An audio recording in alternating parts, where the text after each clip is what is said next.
3, 2, 1 e claquete. Vamos continuar a nossa conversa boa. Tá aí, ó. Estávamos falando da nossa questão número 3, tubo sonoro fechado. 20 centímetros foi a resposta, 20 segundos, então, de vazão da coluna de líquido. Letra C, show de bola? Essa foi a nossa conversa. Perfeito? Vamos para mais uma conversa elétrica agora. 2 aquecedores elétricos A e B que contêm... essa é que está... Essa está sem as alternativas. 2 aquecedores elétricos A e B que contêm massas diferentes de água, MA e MB, a mesma temperatura inicial, foram montados com 4 resistores idênticos. Isso é bom. Já entendeu que quantidade de água é diferente, né? Só a resistência que é a mesma. No aquecedor A, os resistores estão ligados em série. No aquecedor B, os 2 resistores estão em paralelo. KKK. Nem precisava falar isso para gente, né? Nos 2 casos, os aparelhos são ligados à mesma diferença de potencial U, que ele está chamando aí, tá bom? Eu vou chamar de V, constante. Considerando que toda a energia térmica dissipada pelos resistores é integralmente absorvida pelas massas de água e sabendo que, uma vez acionados os aquecedores, as respectivas massas de água sofrem a mesma variação de temperatura no mesmo intervalo de tempo, pode-se afirmar que a razão MA sobre MB é igual a... Num primeiro momento, no enunciado talvez grande igual esse, talvez você se perca um pouquinho. Mas eu preciso que você entenda os caminhos da questão. Isso é muito importante, né? Muito importante. Quando você está lendo o exercício, já vai dimensionando na sua cabeça. Esse exercício é feito daquela forma. De que forma, meu amado? Esse exercício é um exercício de potência térmica. É a potência térmica fazendo o quê? Dando energia para a água por intervalo de tempo. É simplesmente um exercício de energia por tempo, exercício de potência. Simon, me explica. Explico. Explico aqui ainda.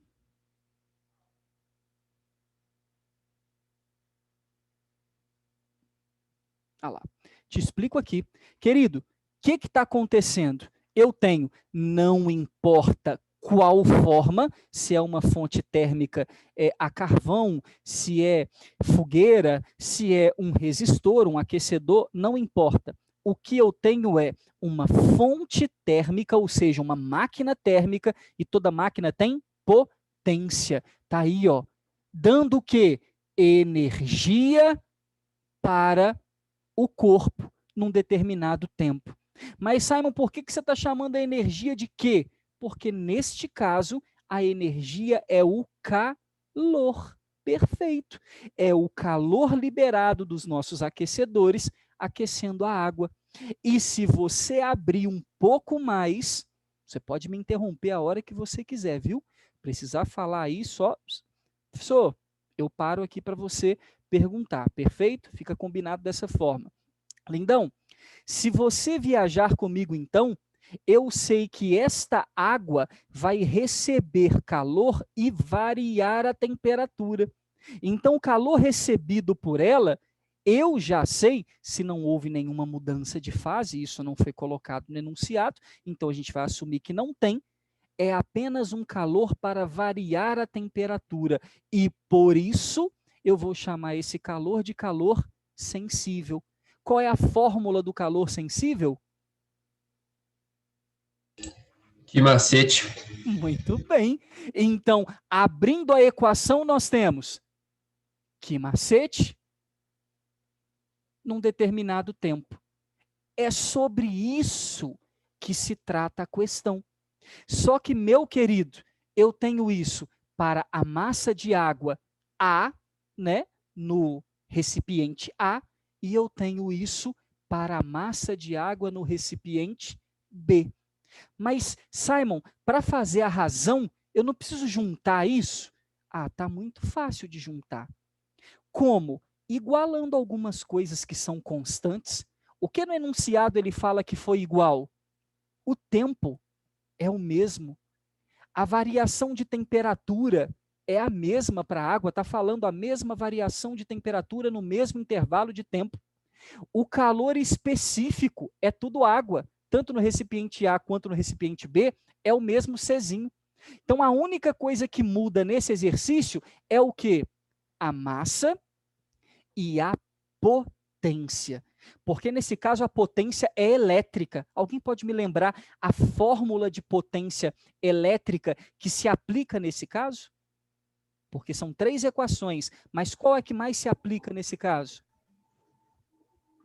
V ao quadrado sobre R. Perfeito. A potência elétrica é voltagem ao quadrado sobre a resistência. E por que eu perguntei a que mais se aplica? Porque você tem R vezes I ao quadrado, I é corrente, e não foi falado nada de corrente no exercício, e tem PVI, onde V é a DDP, I é a corrente, e eu não tenho nada sobre a corrente. Então, eu estou usando a voltagem que ele me deu, e ele chamou de U, tá bom? É a DDP U que ele chamou lá, tranquilo demais, né? Só a gente respeitar e deixar como U, tem problema não. E a resistência R vai ficar tudo em função de letra, e é assim que a gente vai fazer, ok? Então, primeira coisa, vamos isolar a massa, pode escrever? Isolando a massa, ó, massa de A. Quem é a massa de A? É potência vezes o tempo, pega o Czinho e o ΔT e joga para baixo. Então, quem é a potência? V ao quadrado sobre a resistência. Vezes o tempo. Pega o Czinho e o ΔT e passa dividindo. Pronto, está aqui. Só que temos um problema. No recipiente a resistência está em série. Ele disse que os resistores são todos idênticos, então eu vou chamar de R. E em série, a resistência equivalente se calcula como? Soma. Soma. E quanto é R mais R? 2 R's. Perfeito. Então eu vou apagar isso aqui, está salvo no nosso vídeo, e no lugar da resistência equivalente para a nossa potência térmica, nós vamos escrever 2R. Então, essa fórmula louca aqui é a equação para a massa de água no recipiente A. E tudo bem você olhar e falar assim, nossa senhora, pelo amor de Deus, mas se o exercício é em conta, você faria em 2 tempos. Se ele te desse o valor da resistência, o valor da DP, você achava a potência. Com a potência, o tempo, calor específico e a variação de temperatura, você achava a massa do recipiente A. Pronto. Depois você repetia para achar a massa do recipiente B. Pronto. Depois dividia os dois, já que ele quer a razão. Isolando para o recipiente B, quem que nós temos? V ao quadrado sobre R, a potência, está aqui. Joga o tempo para cima e passa dividindo Czinho e ΔT. Pronto. Está ali. Só que a resistência está em paralelo. Alguém sabe me dizer de forma rápida? Ah, e são iguais, né? Então já vou até desligar esse R daqui. Como é que eu faço para calcular a resistência em um paralelo de 2 idênticos? R sobre N. Perfeito. Eu falei, eu quero ver quem vai lembrar do macete, ou se vai só no show de Giovanna Stein, ou se vai só no produto pela soma, né? Que aqui a maioria das pessoas vai meter o produto pela soma, que é rápido, mas fórmula do paralelo de resistores idênticos, R sobre N, como são 2, R sobre 2. Se fizer o produto pela soma, R vezes R dividido por R mais R, também dá R sobre 2, ok? Sem problema algum. Ah, não conheço nada disso. 1 sobre REC, 1 sobre R mais 1 sobre R, também vai dar R sobre 2. Então, Está aqui, meu querido. R sobre 2. O que o doidão está te pedindo? MA sobre MB. Só vou conferir se é MA sobre MB ou MB sobre MA, porque dá total diferença e você sabe muito bem disso. MA sobre MB. Ok? Se é MA sobre MB, a gente vai repetir o primeiro e multiplicar pelo inverso do segundo. Vamos nessa? Fazer aqui embaixo. MA sobre MB. Repete o primeiro. V ao quadrado. Tzinho sobre 2RC delta T e multiplica pelo inverso do segundo. Vamos resolver isso aqui primeiro? Que isso aqui me dá nos nervos, ó. Dividir por fração. Se você repetir o primeiro e multiplicar pelo inverso do segundo, vai ficar 2V ao quadrado sobre R. Tá bom? Fica mais fácil aqui para identificar.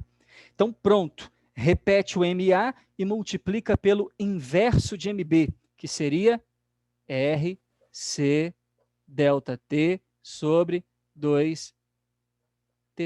Pronto. A ideia aqui é cortar geral, né? Você já deve ter flagrado. Esse é o objetivo em questão. Deixa eu ver um chat aqui, me fizeram uma pergunta. Posso cortar a parte igual antes de colocar nessa fórmula? Claro que pode. Deve simplificar. Muitos professores de matemática dão essa dica de simplificação, perfeito? Pode sim, Giovanna Christine. Ela perguntou se poderia cortar todas as partes iguais aqui de uma vez antes de jogar em MA sobre MB. Pode, deve, ok? Então, Tzinho com Tzinho foi embora. C delta T, R com R, V quadrado. Perfeito? O que nós temos aqui? Ó, padrinho. Em cima, nada. 1. Embaixo, 2 vezes 2. 4. Pronto.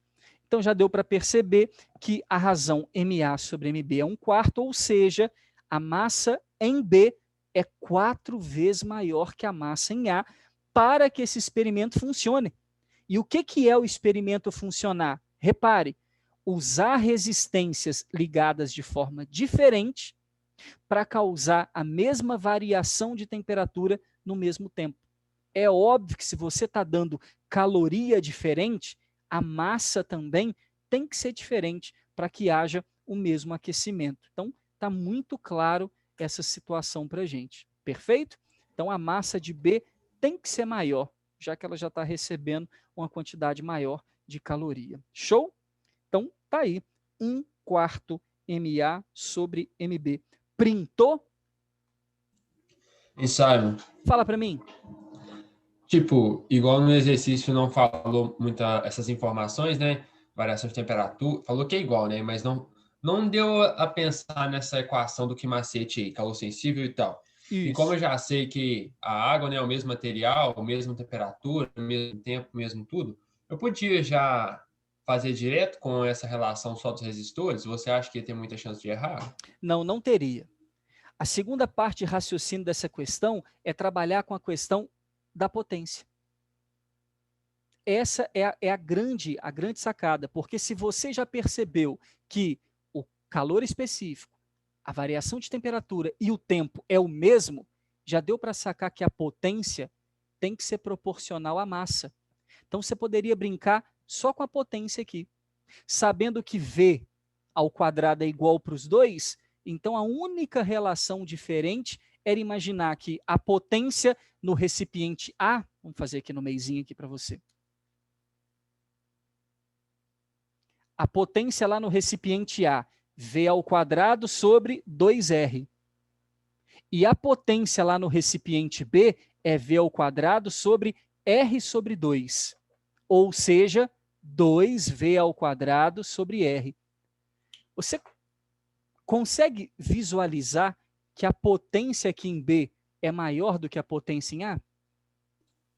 Sim. Que a potência em A é meio, né? Esquece o V quadrado sobre R, que é constante nos dois. A potência em A é 1 sobre 2 e a potência em B é 2. Consegue ver que a potência em B é 4 vezes maior? Consigo.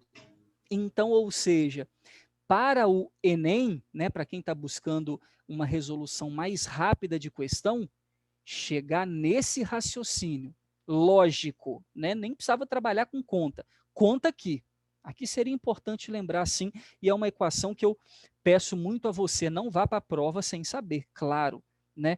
Potência térmica e resistência, circuito elétrico, não tem como ir para a prova sem saber, porque todo ano cai essa abençoada. Então, dava sim, Luiz, para ir direto e de boa. Aqui a gente tem que passar pelo raciocínio todo, abrir toda a questão para você enxergar, mas só de identificar que a potência é diretamente proporcional à massa, já resolveria a questão. Show?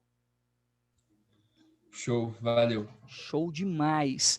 Printou, nego. Drama. Entre o sucesso e a lama. E corrupção. Cara. Muito bem. Nego, drama. Entre o sucesso e a lama. Então vamos para a próxima, né, meu irmão? Assim que o trem abrir aqui, porque agora ficou louco. Vocês estão enxergando tela preta também, igual eu? Tá meio preto, não tô vendo. E agora? Ah, agora abre. Ó. Tá acontecendo a mesma coisa que eu tô fazendo aqui? Usando Tá. quadradinho de borracha? Só que tá metade da tela preta. Dá pra ver só o comando da questão. Aí, agora voltou. Que loucura. Show de bola. Agora tá de boa? Precisão da Xuxa, hein, sai.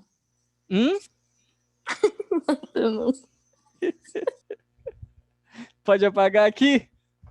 Ó, os caras me zoando, meu irmão. Os caras zoando. Lindos e lindas? Caramba, meu olho tá pulando. Número 5. Na figura estão representados no plano desta folha de papel dois ímãs idênticos fixos, A e B, e um ponto P equidistante dos ímãs. F1 e F2 são dois fios retilíneos. Cadê? Nó, tem um fio F1 ali, eu não tinha visto. Tá vendo o fiozinho aqui, ó? Achou? F1?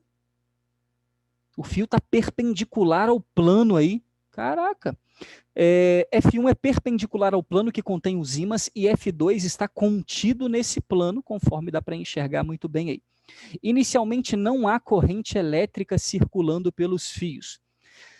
Desconsiderando o campo magnético terrestre, o campo magnético no ponto P poderá ser nulo se começar a circular corrente elétrica no fio 1, no fio 2, apenas no fio 1, apenas no fio 2, nos dois fios. E aí? Ok? Eu quero campo nulo no ponto P. Como você faria um negócio desse?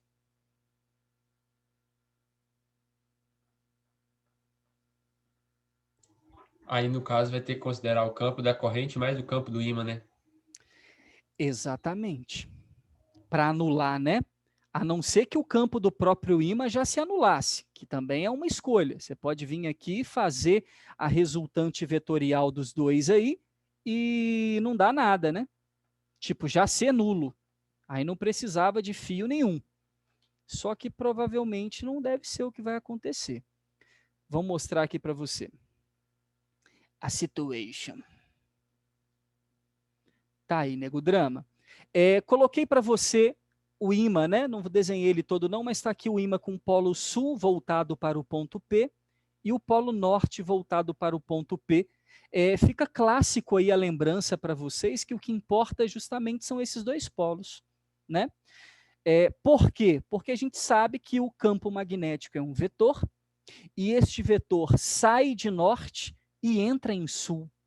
Então, deste polo norte, eu tenho linhas de campo saindo, que nessa direção e sentido com o ponto P, seria representada dessa forma.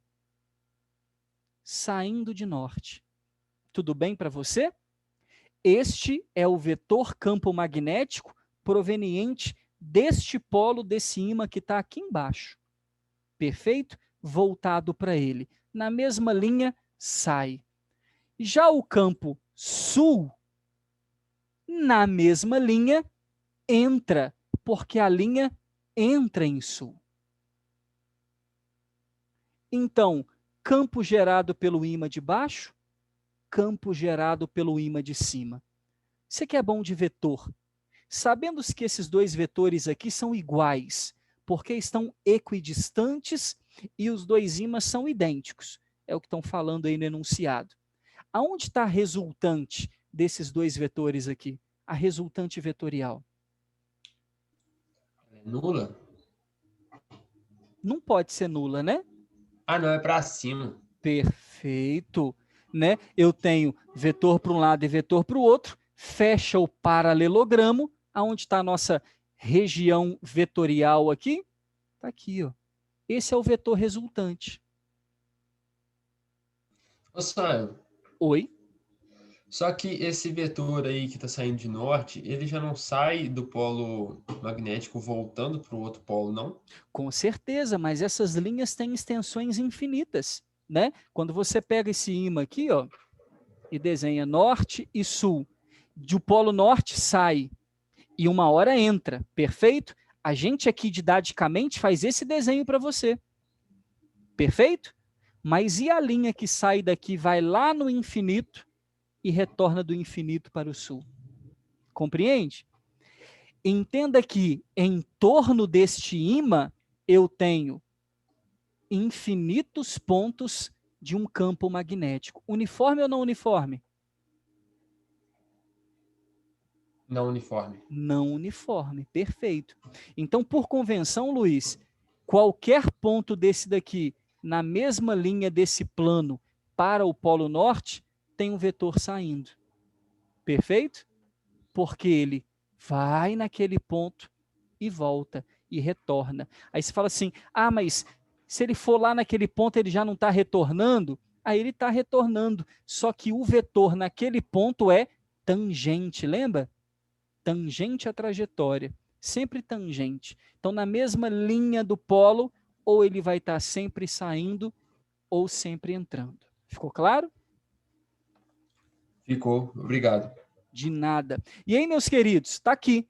Quem que é esse campo B? É o campo magnético gerado pelos ímãs. É ele que importa, tá? Esquece esses dois carinhas aqui, que eu vou até dar uma tracejada nele aqui. Isso, para você ficar só com o de cima. Já deu para perceber que se o exercício quer um campo nulo, o que que eu preciso?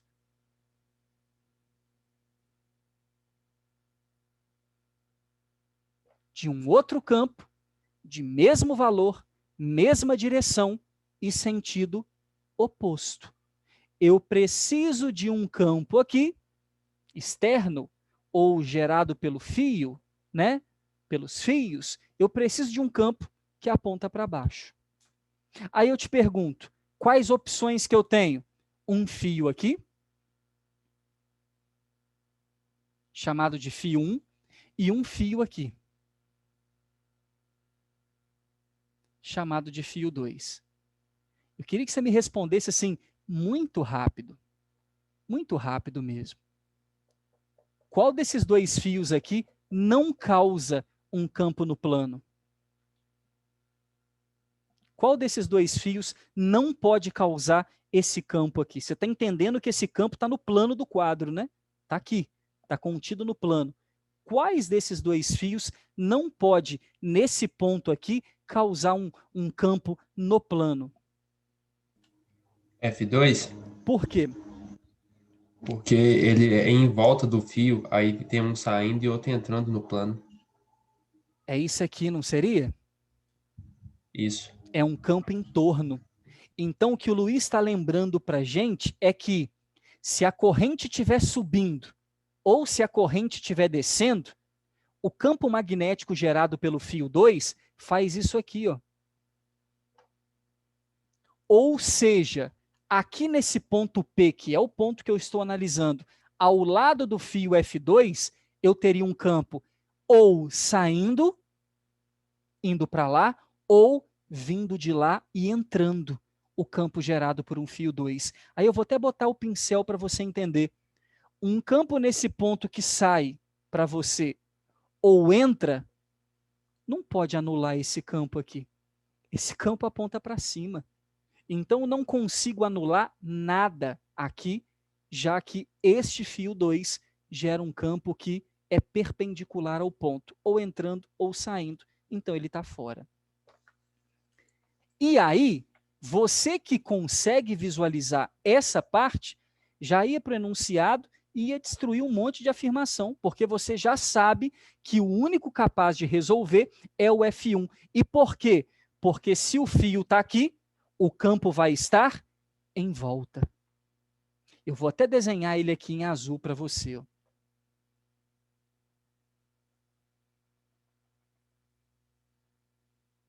Pronto. Em volta do fio F1 tem um campo circular. E eu preciso que esse campo tracejado que eu desenhei esteja rodando em qual sentido? Horário ou anti-horário? Horário. Por quê, Luiz? Porque a linha de indução é tangente ao campo. Aí vai apontar para baixo. E tem que apontar para baixo, não tem? Então, Isso. dessa forma, vamos fazer a nossa linha aqui, né? E tangente a esse ponto, um vetor para baixo. Então, o nosso campo tem que estar girando no sentido horário. E aí, para matar o exercício, tem que ter uma corrente nesse fio F1. Essa corrente vai estar entrando ou saindo. Tudo depende do sentido dos seus dedos, regra da mão direita, para saber se vai girar no horário ou no anti-horário.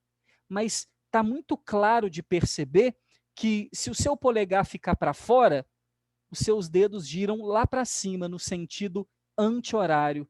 Mas se o seu polegar ficar para dentro, o seu dedo vai girar no sentido horário e o campo desce.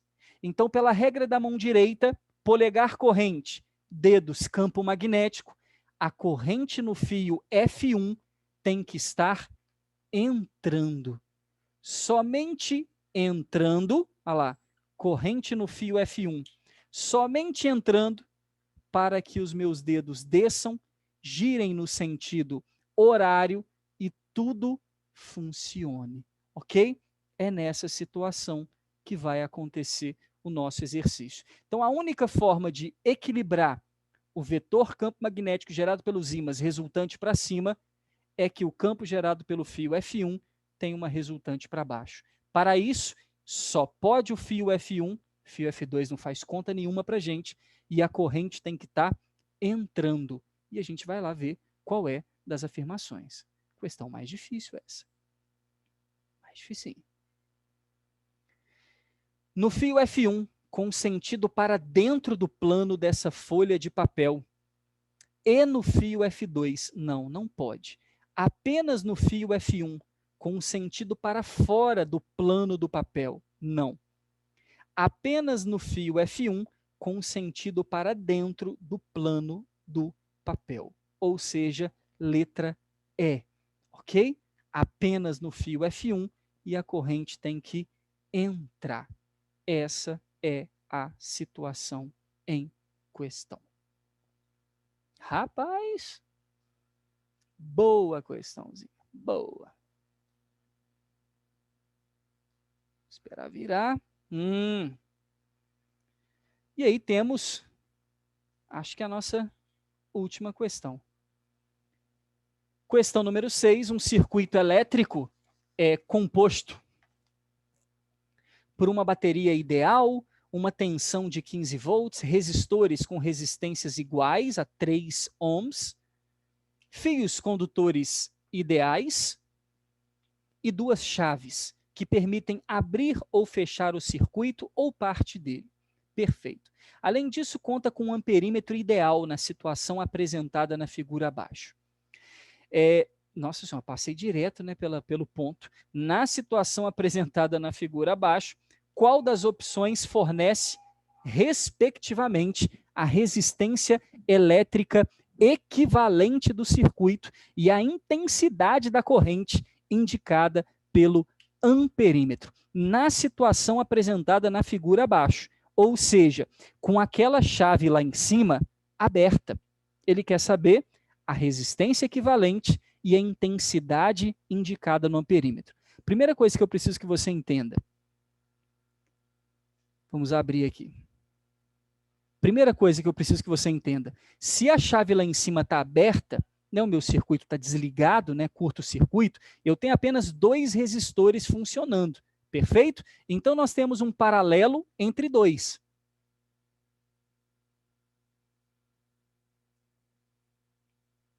Além disso, a chave aqui embaixo está fechada, né? Existe um amperímetro aqui. Pronto. Essa é a questão em questão. A nossa bateria tem 15 volts e 3 ohms cada um. Está bem simples o nosso exercício.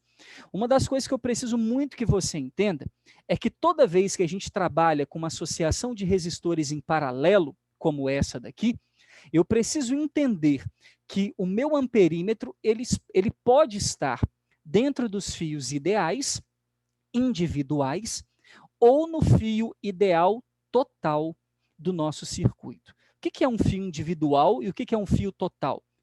Ao longo da minha bateria, aí, ó, positivo, negativo, os fios de ligação, eu tenho, para o paralelo, um ponto chamado de nó. O que é definido como nó na física, moçada?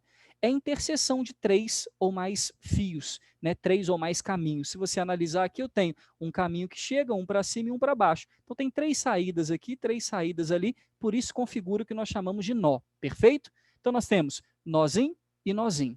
É assim que funciona. Daí, meu querido, o que eu preciso que você entenda? Tudo que está dentro dos nós é chamado fio individual. Então, quem é esse fio aqui em cima? É o fio individual do resistor de cima, de 3 ohms. Né? Quem que é o fio de baixo? É o fio individual do resistor de baixo, 3 ohms. É assim que funciona. Perfeito? Então, fio acima, fio abaixo, show de bola. Quem que está fora dos nós? O fio que está ligado diretamente na bateria. E esse fio é o chamado, por mim, de fio total. Por que ele é chamado de fio total? Porque se eu vier aqui e cortá-lo, eu acabo com toda a energia do circuito. Diferentemente, tem uma chave aqui que está fechada, você viu. Diferentemente, por exemplo, se eu instalar uma chave aqui e abrir ela. Nesse exato momento, eu matei o resistor de cima, mas o de baixo continua funcionando. Por quê? Porque ele ainda tem ligação com a bateria, com a DDP, através do fio total, né, através do fio de tensão. Agora, se eu corto o fio total, o fio de tensão, aí eu não consigo alimentar o circuito. Então, eu gostaria que você entendesse que o amperímetro está ligado nesses fios individuais ou está ligado no fio de tensão total? Aonde está ligado o amperímetro? Fala para o Simon.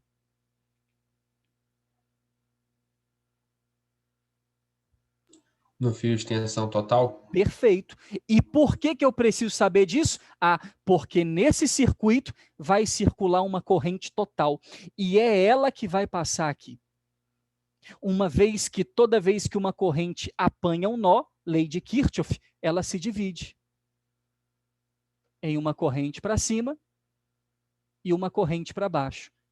Porém, a corrente que o meu amperímetro recebe é a corrente chamada de total.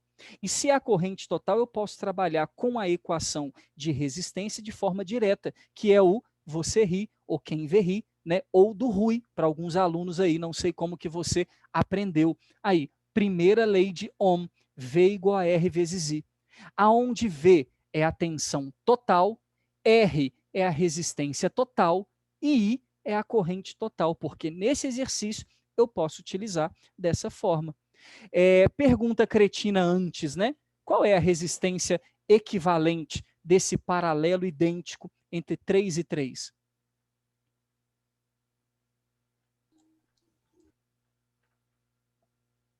Podemos fazer R sobre N? Podemos. Podemos? Então, R sobre N, 3 sobre 2. Pronto. Essa é a nossa resistência equivalente. Então, direto, voltagem total, 15, resistência equivalente, 3 sobre 2 e a corrente total. Perfeito? 15 dividido por 1,5 dá quanto? 10. Muito bem, 10 ampere. Show? Então, essa é a corrente total. E por isso, a leitura no amperímetro. A resistência equivalente, 3 sobre 2, e a leitura do amperímetro, 10 ampere. Vamos ver de coleres? Vamos voltar lá para a gente ver a afirmativa.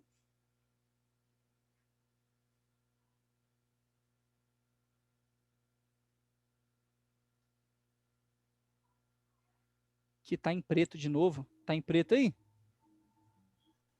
Tá em preto aqui também. Meu Deus do céu, olha que loucura. E agora está abrindo? É assim. Tá um quadrado branco e outro. E o agora, retângulo abriu? menor. Não. E agora? Agora abriu. Que doideira, mano. Show? Então nós temos 1,5 como primeira resposta e 10 ampere como segunda resposta. Letra C, molecada. Letra C. Show? Hein, Simon? Fala, meu amigo. Se esse amperímetro tivesse depois dessa ramificação aí, para achar a corrente, era só fazer ela inversamente proporcional às resistências, se elas fossem diferentes? Sim, com certeza. Você disse se o amperímetro tivesse aqui dentro, né? Dentro da... Isso. Show de bola. Isso aí, só fazer isso. Ou, de um jeito muito mais fácil também, você pode usar diretamente a fórmula. Nesse caso, né, dava para usar a fórmula, usando você ri. Lembra que a DDP em paralelo é constante em todos os resistores. Né? Então, se eu tenho 15 volts aqui, teria 15 volts e 15 volts também. Perfeito? Aí é só isolar a corrente, V sobre R. Filé. Entendeu o que eu disse? Ou não? Entendi. Entendeu? Então, como a voltagem Valeu. é constante, 15 volts aqui, 15 volts ali, ficava fácil para a gente resolver. Uma questão simples, né? Porém, para a gente relembrar o conceito. Tem outras a partir da número 6 aí, para a gente relembrar com um pouco mais de profundidade. Show? Amanhã tem mais, meu querido. Né? Amanhã às 18 horas, né? Estaremos juntos aí com mais uma conversa com a sequência dessa nossa aula, não perca, e essa parte eu já vou estar postando agora lá no canal Simon Silveira Andrade no YouTube, tá bom? Se o YouTube deixar. Eu vou postar agora para vocês, tá? Obrigado pela ideia, obrigado pela presença. Cola conosco aí, vamos finalizar essa revisão, tá? Para a gente ir bem pica para a nossa prova. Show? Beijo no coração de vocês. Obrigado pela presença. Show. Valeu, Valeu, Sam. Simon. Valeu, Simon. Valeu, Brancão. Tchau, Sam. Tchau. O treino quer ir embora, não. Gostou tanto de vocês que ele não quer sair, não. Olha lá. Quer sair, não, mano.